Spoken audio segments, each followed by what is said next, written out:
स्वागत करता हूं। दोस्तों, मैं अभिषेक सिंह आप लोगों को जीएस पढ़ाऊंगा। मैंने और अजीत राय सर ने मिलकर एक टीम बनाई है जिसमें आप लोगों को सभी सब्जेक्ट के ऑनलाइन क्लास उपलब्ध कराया जाएगा। दोस्तों, मैं आप लोगों को जीएस पढ़ाऊंगा और इसकी शुरुआत मैं हिस्ट्री से करूंगा। जैसा कि आप लोग जानते हैं कि इतिहास की अगर हम लोग बात करें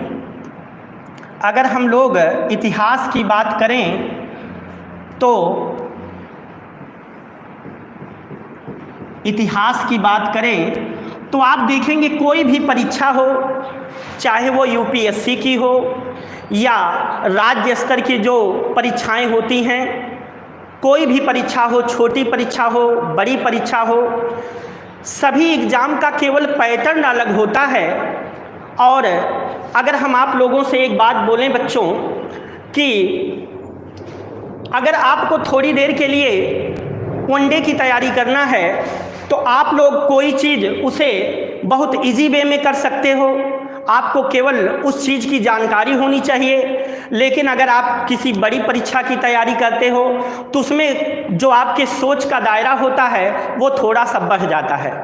और कोई भी परीक्षा हो, पानीपत का युद्ध भी वही रहेगा, बक्सर का युद्ध भी वही रहेगा, प्लासी का युद्ध भी रहेगा, वही बाबर रहेंगे, वही गांधी जी रहेंगे, वही जेएल नेहरू रहेंगे।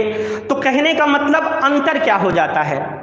आप लोग जानते हैं कि सभी परीक्षाओं का एक पैटर्न होता है और इस पैटर्न की सूचना आपको कैसे प्राप्त होती है? इस पैटर्न की सूचना आपको प्राप्त होगी उस परीक्षा के सिलेबस और उस परीक्षा के प्रीवियस ईयर के प्रश्न पत्रों से।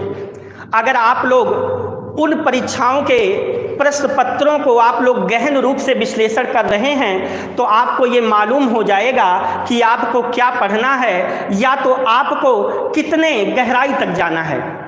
जैसे एक छोटी सी बात करें बच्चों, आज का जो ट्रेंड है, बच्चे अक्सर रटने का प्रयास करते हैं, जबकि मुझे लगता है कि रटने के साथ साथ अगर कुछ समझ विकसित किया जाए तो और आसानी से चीज़ों को समझा और पढ़ा जा सकता है और उसे दिमाग में लंबे समय तक अस्थायी बनाए रखा जा सकता है। जैसे कि एक मैं छोटा सा आपको उदाहरण दे रहा हूँ।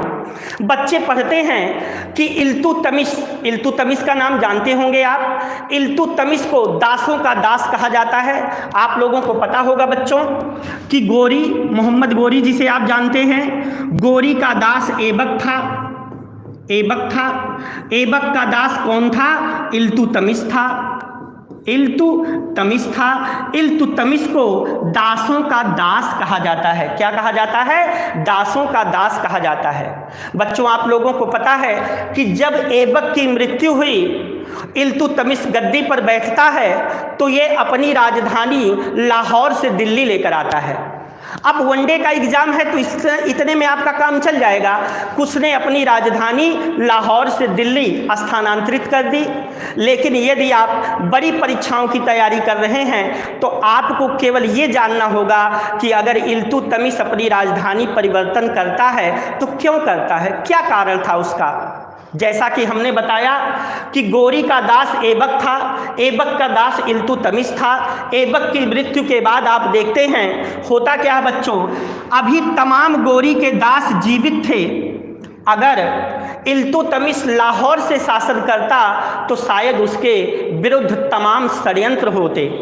अतः वह नई संभावनाओं की खोज में कहाँ चला आया? दिल्ली चला आया और दिल्ली को उसने अपनी राजधानी बनाया। और आप जानते हैं उसने 40 ऐसे विश्वास पात्रों की खोज की जिन्होंने उसे गद्दी पर बैठाने में अपनी भूमिका निभाई थी। और इसलिए उसने, आप जानते हैं, तुर्कान-ए-चहलगानी की स्थापना की थी। तुर्कान-ए-चहलगानी की स्थापना की थी। चहलगानी की स्थापना की थी। ये आपको अभी हम बता रहे हैं कि अंतर क्या हो जाता है जब आप कोई छोटी परीक्षा की तैयारी करते हैं, बड़ी परीक्षा की तैयारी करते हैं तो उसमें अंतर क्या हो जाता है। आप जानते हैं इस तुर्कान ये चहलगानी की स्थापना इल्तुतमिश द्वारा की गई थी, जिसे चालीसा दल भी कहा जाता है। लेकिन जब बलबन गद्दी पर बैठता है तो वो इस चहलगानी को, तुर्कान ये चहलगानी को समाप्त कर देता है। क्यों कर देता है?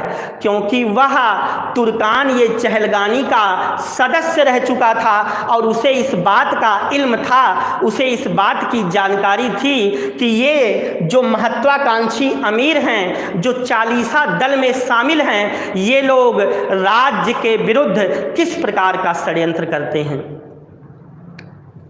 और आप लोग जानते हैं, लेकिन बलबन यहाँ एक काम और कर सकता था। बलबन चाहता इस तुर्कान चहलगानी के जो सदस्य थे, इसमें अनुभवी लोग थे, राज्य के अनुभवी लोग थे, उसने इसे समाप्त कर दिया।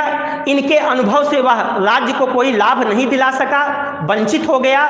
वो क्या करता, इस तुर्कान चहलगानी में विभिन्न विरोधी गुटों को शामिल कर देता। ये लोग आपस में लड़ते रहते, एक दूसरे को नियंत्रित करते और इन लोगों से जो लाभ मिलने वाला था राज्य को, वो लाभ भी प्राप्त हो जाता। लेकिन बलबन ने क्या किया? समाप्त कर दिया। तो मेरा ये कहने का मतलब है कि अगर कोई वनडे की परीक्षा होती है तो उसमें बस आप एक लाइन पढ़ लेते हैं कि इल्तुतमिश ने लाहौर से अपनी राजधानी लाकर दिल्ली कर दिया। लेकिन जब आप सिविल की तैयारी कर रहे हैं तो आपको ये भी जानना जरूरी है कि राजधानी परिवर्तन हुआ तो क्यों हुआ। जैसे कि एक अगली छोटी सी बात अब बता रहे हैं, जैसे कि आप लोग पढ़ते हैं सिकंदर लोदी ने 1504 में, किसने? सिकंदर लोदी ने 1504 में, सिकंदर लोदी ने 1504 में आगरा शहर की स्थापना की थी। आगरा शहर की स्थापना की थी। कहाँ पर? यमुना नदी के तट पर। वो सब बात करेंगे लोदियों के बारे में। आप जानते हैं प्रथम अफगान वंश, सारी चीज़ें बात की जाएंगी आगे जब क्लास कंटिन्यू होगा। सिकंदर लोदी ने 1504 में आगरा की स्थापना की और 1506 में उसने क्या किया? 1506 में उसने आगरा को अपनी राजधानी बना दिया। आप अगर वनडे परीक्षा की तैयारी कर रहे हैं, इतने में काम चल जाएगा। लेकिन अगर आप सिविल की तैयारी कर रहे हैं तो आपको ये मालूम होना चाहिए कि सिकंदर लोदी ने दिल्ली की जगह आगरा को राजधानी क्यों बनाया। क्योंकि दिल्ली से राजस्थान की भौगोलिक दूरी अधिक थी और इस भौगोलिक दूरी के वजह से राजस्थान के जो राजपूत थे वो उदंड हो जाते थे। इसीलिए उसने आगरा को अपनी राजधानी बनाई। आगरा से राजस्थान नज़दीक है, आराम से नियंत्रण रखा जा सकता था राजपूतों पर। इसी तरह आप लोग गांधी को पढ़ते हैं बच्चों। गांधी जी की जब एंट्री हुई भारतीय राजनीति में, जब वो दक्षिण अफ्रीका से लौट कर आए, आपने देखा होगा कि चौरी चौरा का कांड हुआ। एक छोटा सा चौरी चौरा, गोरखपुर में चौरी चौरा का कांड हो गया। गांधी जी ने असहयोग आंदोलन वापस ले लिया। जबकि आप जानते हैं असहयोग आंदोलन की क्या स्थिति थी। लेकिन वही गांधी 1942 जब भारत छोड़ो आंदोलन चल रहा था, गांधी जी, कस्तूरबा गांधी, उनकी जो पत्नी थी, और सरोजनी नायडू आगा खां पैलेस में बंद थे। जगह जगह हिंसा भी हो रही थी। लेकिन गांधी जी के पास जब अंग्रेज जाकर कहते थे बापू हिंसा हो रही है, आप आंदोलन को वापस ले लीजिए, तो गांधी जी क्या कहते थे दोस्तों? गांधी जी कहते थे ये हिंसा नहीं, प्रतिहिंसा हो रही है।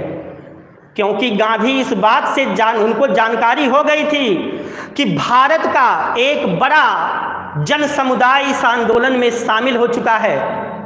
भारत का एक बड़ा जन समुदाय, आप जानते हैं 1942 के भारत छोड़ो आंदोलन को स्वतः स्फूर्त आंदोलन भी कहा जाता है। और गांधी को ये पता था कि जो आंदोलन की बारीकियां होती हैं, इन सारी चीज़ों से भारतीय जनता अवगत हो चुकी है। अब आंदोलन वापस लेने की ज़रूरत नहीं है। इसी प्रकार बच्चों, अगर आप लोग ध्यान दीजिए, आप दांडी मार्च के विषय में गांधी पर पढ़ते हैं। दांडी मार्च इसको पता होगा। दांडी मार्च की जो शुरुआत की गई थी वो गुजरात के साबरमती आश्रम से शुरुआत की गई थी 12 मार्च 1930 को, जब सविनय अवज्ञा आंदोलन चल रहा था। सविनय अवज्ञा आंदोलन की शुरुआत होती है यहीं से। तो बच्चों क्या होता है यहाँ पर गांधी 12 मार्च को अहमदाबाद के साबरमती आश्रम से निकलते हैं और 6 अप्रैल को पहुंचते हैं। कहाँ? दांडी, गुजरात के नवसारी जिले में था। कहाँ पर था? नवसारी जिले में। और 78 अनुयायियों के साथ, 78 अनुयायियों के साथ, 78 लोग गांधी जी के साथ थे। 241 मील पैदल यात्रा किया गांधी ने। गांधी चाहते ट्रेन पकड़ते, बस पकड़ते, जाके वहां पर नमक कानून तोड़ देते, लेकिन गांधी पैदल जा रहे हैं। तो अगर आप वनडे के छात्र हैं तो बस इतना, दांडी मार्च कब हुआ, कहाँ से शुरुआत हुआ, कहाँ पर ख़त्म हुआ। लेकिन जब सिविल के स्टूडेंट हैं आप, तो आपको ये सोचना होगा, गांधी पैदल जा रहे हैं, 241 मील की यात्रा उनके द्वारा पैदल तय की जा रही है। इसका उद्देश्य क्या था? गांधी जिन जिन रास्तों से गुजरे, भारतीय जनता का हुजूम गांधी को देखने के लिए एकत्रित होता था। ढोल नगारे फूल माला के साथ गांधी का स्वागत किया जाता था। गांधी का जो उद्देश्य था, लोगों को ये पता चला कि हम एक देश में रह रहे हैं, हमारा देश है भारत, एक अखंड इकाई है और हमारा देश गुलाम है। गांधी जी आज़ाद करवा रहे हैं इस देश को। कहने का मतलब राष्ट्रीय आंदोलन के प्रति लोगों के अंदर चेतना पैदा कर रहे थे गांधी जी इसके माध्यम से। नहीं तो जाते तुरंत गाड़ी पकड़ के जाते, नमक कानून तोड़ देते। लेकिन आपने देखा कि 241 मील की लंबी यात्रा अहमदाबाद, गुजरात के साबरमती आश्रम जो कि अहमदाबाद जिले में है और दांडी नवसारी जिले में है, वहाँ तक की उन्होंने यात्रा पैदल की। इसके बाद फिर आप जानते हैं कि गांधी जी गए समुद्र तट पर, एक चुल्लू पानी उठाकर उन्होंने नमक कानून को तोड़ दिया। अब प्रश्न उठता है, गांधी ने नमक का ही चुनाव क्यों किया? नमक जैसा मामूली चीज, आप लोग जानते हैं है तो मामूली चीज, लेकिन शायद ही भारत का कोई ऐसा वर्ग या समुदाय रहा हो जो नमक से परिचित ना रहा हो। जब वो अपना निवाला लेता रहा होगा तो उसके दिमाग में जरूर आता होगा कि गांधी ने कमाल कर दिया। तो गांधी ने इसलिए क्या किया? नमक का चुनाव किया। तो कहने का मतलब बहुत अंतर नहीं होता, केवल अगर हम सिविल की तैयारी करते हैं तो थोड़ा हमें सोचने का जो दायरा होता है उसे बढ़ाना पड़ता है और बाकी कुछ नहीं बदलेगा। लेकिन एक चीज़ मैं आप लोगों से कहना चाहूँगा दोस्तों, जब आप लोग अगर थोड़ा डिस्क्रिप्टिव पढ़ते हैं तो थोड़ा सा उसमें टाइम तो लगता है, लेकिन वो चीज़ें आपके जेहन में, आपके दिमाग में हमेशा के लिए अस्थायी हो जाता है। इसीलिए मैं चाहूँगा कि आप लोग हमारे इस जीएस पैटर्न पे जुड़िए। आपको पॉलिटी, ज्योग्राफी, हिस्ट्री और वो हम पर आप छोड़िए, हमारा काम है ये सारी चीज़ें आप लोगों के पास बेहतर तरीके से पहुँचाना और आप लोगों को संतुष्ट करना, जिससे आप लोग जो जिस भी परीक्षा में शामिल हो रहे हैं उसमें आपको सफलता मिले। तो इसी पैटर्न पे हम लोग पढ़ेंगे। कल हम लोग शुरू करेंगे, हम लोग थोड़ा सा इतिहास का परिचय आपस में बातचीत करेंगे। इसके बाद हम लोग मॉडर्न हिस्ट्री से शुरू करेंगे, क्योंकि आपको पता होगा कि मॉडर्न हिस्ट्री से ज़्यादा प्रश्न पूछे जाते हैं। और एकदम मान लीजिएगा, रात दिन एक कर दिया जाएगा, जम के मेहनत किया जाएगा। बस पूरी धरा साथ दे तो और बात है, पर तू जरा साथ दे तो और बात है। आप लोग तैयार होइए, बाकी हम लोगों के ऊपर छोड़ दीजिए। अजीत राय सर आपको मैथ पढ़ाएंगे, मैं आपको जीएस पढ़ाऊंगा। हमारे पास इंग्लिश के भी टीचर हैं, हिंदी के भी टीचर हैं। अगर हम लोगों का सब कुछ अच्छा रिस्पांस रहा, अच्छी तरह से आप लोगों के बीच हम लोग आ सके, तो एक बहुत अच्छे तरीके से ये सारे काम किए जाएंगे। और मैं अपने बात को यहीं विराम दूंगा। चलते चलते 2 पंक्तियां आप लोगों के लिए कहूँगा कि क्या सुना दूं आपको, कि 2 पंक्तियां कहूँगा कि होके मायूस न यूं शाम से ढलते रहिए, गौर फरमाइएगा कि होके मायूस न यूँ शाम से ढलते रहिए, जिंदगी भोर है सूरज से निकलते रहिए, एक ही पाँव पे ठहरेंगे तो थक जाएंगे, धीरे धीरे ही सही दोनों पाँव से चलते रहिए, धीरे धीरे ही सही दोनों पाँव से चलते रहिए। जय हिंद।